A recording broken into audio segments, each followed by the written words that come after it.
Supreme court chief తదుపరి సీజేగా justice Surya Kant పేరును ప్రతిపాదించారు. జస్టిస్ బిఆర్ గవాయ్ సిఫారసు లేఖను కేంద్ర న్యాయశాఖకు పంపించారు. CJ justice BR Gavai November 23తో జస్టిస్ గవాయ్ పదవి కాలం ముగియనుండటంతో తదుపరి సీజేఐ నియామకం కోసం కేంద్రం ప్రక్రియను ప్రారంభించింది.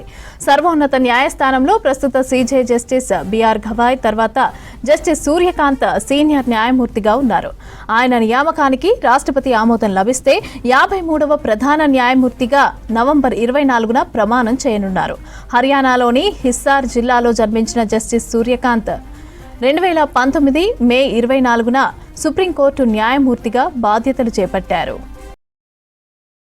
సుప్రీంకోర్టు చీఫ్ తదుపరి సీజేగా జస్టిస్ సూర్యకాంత్ పేరును ప్రతిపాదించారు. జస్టిస్ బిఆర్ గవాయ్ సిఫారసు లేఖను కేంద్ర న్యాయశాఖకు పంపించారు. CJ justice BR Gavai November 23తో జస్టిస్ గవాయ్ పదవీ కాలం ముగియనుండటంతో తదుపరి సీజేఐ నియామకం కోసం కేంద్రం ప్రక్రియను ప్రారంభించింది. సర్వోన్నత న్యాయస్థానంలో ప్రస్తుత సీజే జస్టిస్ బిఆర్ గవాయ్ తర్వాత జస్టిస్ సూర్యకాంత్ సీనియర్ న్యాయమూర్తిగా ఉన్నారు. ఆయన నియామకానికి రాష్ట్రపతి ఆమోదం లభిస్తే 53వ ప్రధాన న్యాయమూర్తిగా నవంబర్ 24న ప్రమాణం చేయనున్నారు. హర్యానాలోని హిస్సార్ జిల్లాలో జన్మించిన జస్టిస్ సూర్యకాంత్ 2019 మే 24న సుప్రీంకోర్టు న్యాయమూర్తిగా బాధ్యతలు చేపట్టారు.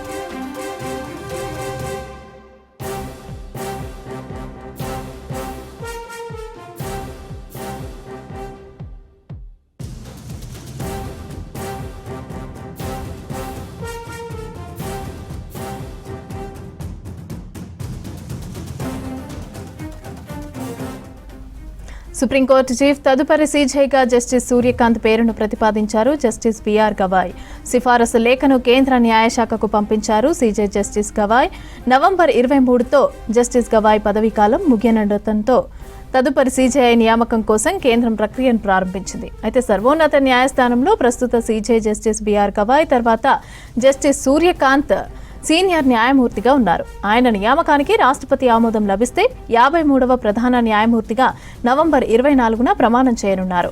హర్యానాలోని హిస్సార్ జిల్లాలో జన్మించిన జస్టిస్ సూర్యకాంత్ 2019 మే 24న సుప్రీంకోర్టు న్యాయమూర్తిగా బాధ్యతలు చేపట్టారు.